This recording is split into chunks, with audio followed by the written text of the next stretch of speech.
Welcome agents, today I've got two things to talk about, which includes a new exploit with medkits, and I've also got a full breakdown of all the field research challenges you will need to complete for the Gunner Specialisation when Title Update 4 goes live, which should be at some point this month. Now if you enjoy this video, please hit the like button below, subscribe for dedicated Division content, and let's get to it. Okay, so first and foremost, now I've not experienced this for myself, and it might just be a PTS issue, but there is currently a Medkit Exploit which basically makes you invincible. Now on screen you'll see a Reddit post I found that made me first aware of this. I did verify this with people on the PTS who say it is a thing on there, and it's currently making the rounds on the forums. I've not been able to replicate this myself in the live game, so it may not be in the live game, but for any of you guys who may have experienced this for yourself in the live game, then please let me know in the comments or send a ticket to the devs and try and get this sorted.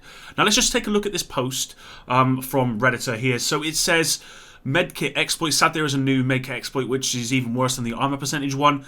Basically it makes you invincible while taking a medkit in cover. Additionally, the heal rate of the survivalist medkit will become permanently. So what he's saying is that once you use the medkit, if you're using survivalist, basically it becomes permanent, meaning you heal as long as you live. Plus it heals the whole group as well, so if you're running a group of 4, you're basically constantly getting healed. Now it does say here some of the top 50 DZ players PS4 abuse it intentionally. I hope Massive can fix it soon. Do you think it will ban exploiters this time? Now that to me suggests that this is something in the live game, which is why I've said if any of you guys have experienced this, to leave it in the comments below, because I've not come across this. But this particular line to me suggests this isn't just a PTS issue. This is actually something in the live game and some of that needs to be addressed ASAP.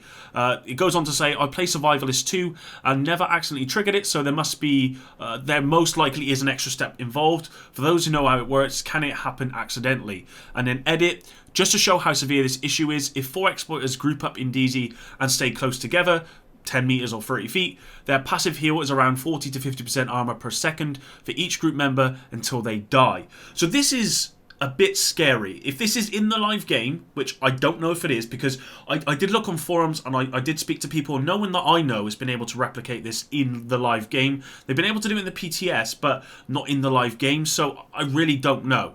Now, props to Psyshox, the Redditor who actually put this out, for making this problem more visible. Now, normally I wouldn't bother with something like this because it's on the PTS, I believe, only on the PTS until I've seen evidence that it's on the live service, and it will likely be fixed. But I wanted to talk about it today because it does worry me that something like this has cropped up, especially after we just got over the whole armor glitch problem, and this appears to be a lot worse than that, certainly based on what Psyshox is actually saying here. So maybe I'm overreacting, I don't know, but the devs have not responded to this on the forums or on this Reddit post, and this cannot make it to the live game if it isn't already there, unless the devs want a mass exodus of players. So I'm going to cut it there, but I would be interested to see if any of you guys have seen this replicated in the actual game. Now I do know there are bugs and things which sometimes means that people can't take damage or can't do damage. That's different. This is an actual exploit from what is being said here and what I've heard and seen on other forums.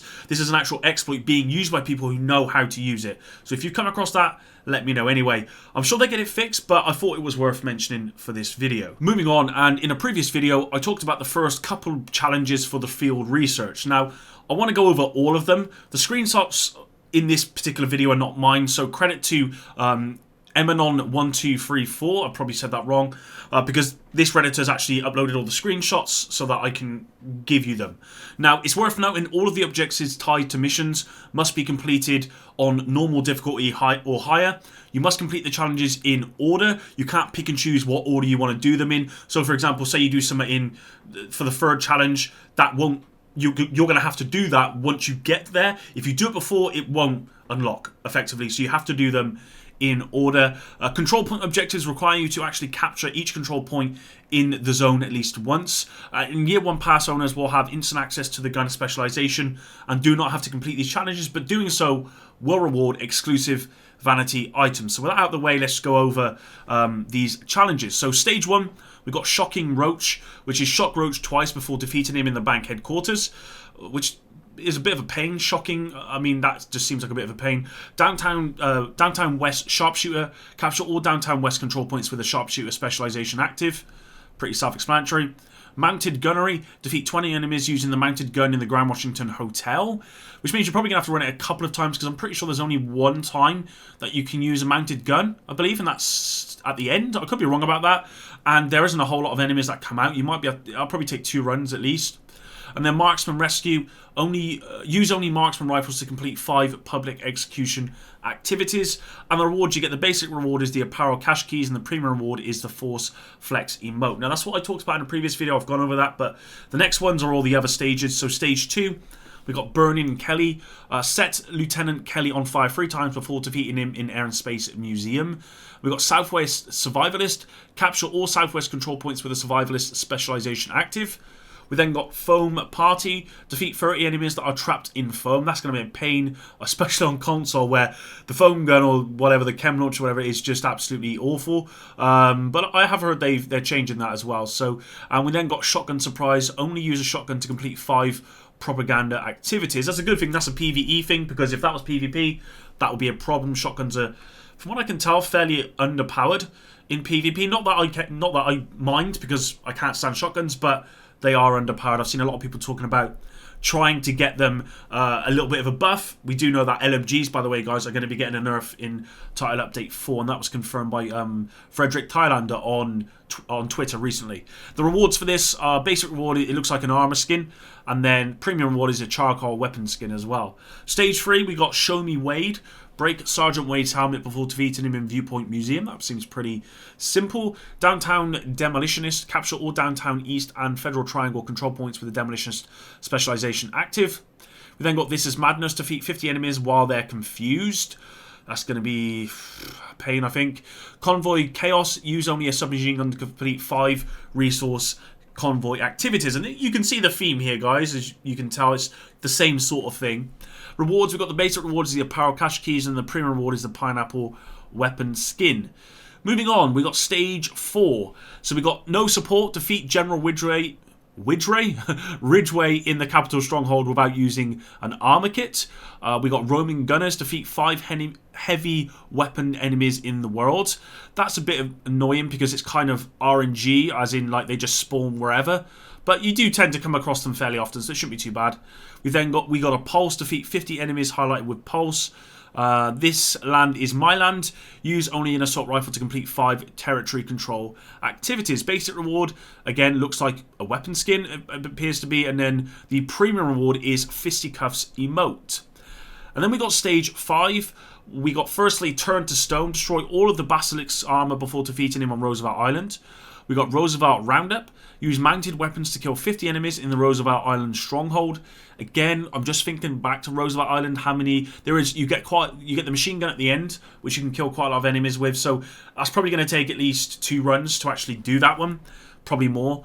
We then got light gunnery. Use only an LMG to complete control point activities. No number listed here, assuming 5 like the others. So yeah, with this one there is no number. It's just, well, we don't know. So I guess it will be like a little tally. So there's like, you normally get a little tally at the bottom, so I guess it's probably that.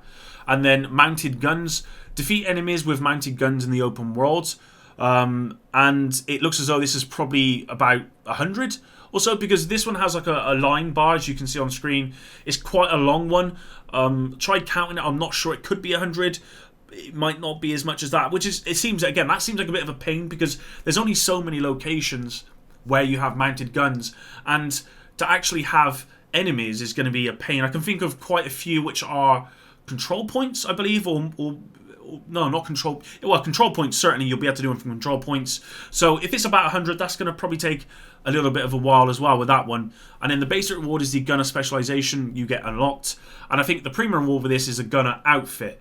Now, I would say for the premium rewards, I believe those are, I'm not sure if they're year 1 pass owners only or they're for everyone. I'm not too sure. I will have to check with the devs because at this point I don't know. It could be that year 1 pass owners get something exclusive to them that's not included in this, if that makes sense, but I just don't know at this point. So those are all of the challenges thus far for the field research. And again, this is PTS, so this is subject to change. I've seen some people talking about this and how this could take anywhere from 10 plus hours to get all of this stuff, which seems like quite a long time. But with that said, you know, the more activities we get to do. I think that's a good thing.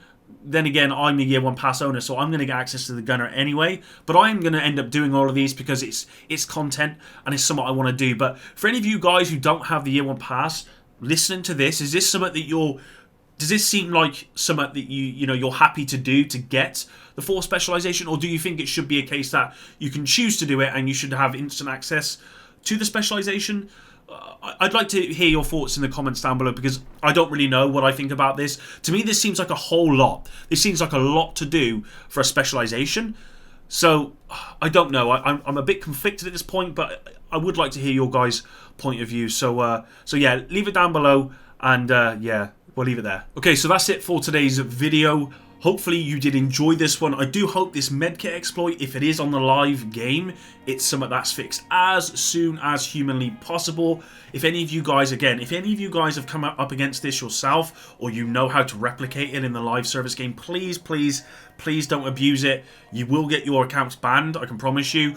Please don't abuse it. Please just send a ticket to Ubisoft, to the devs, whatever. Send it over, tell them how it's done, and get them to fix it.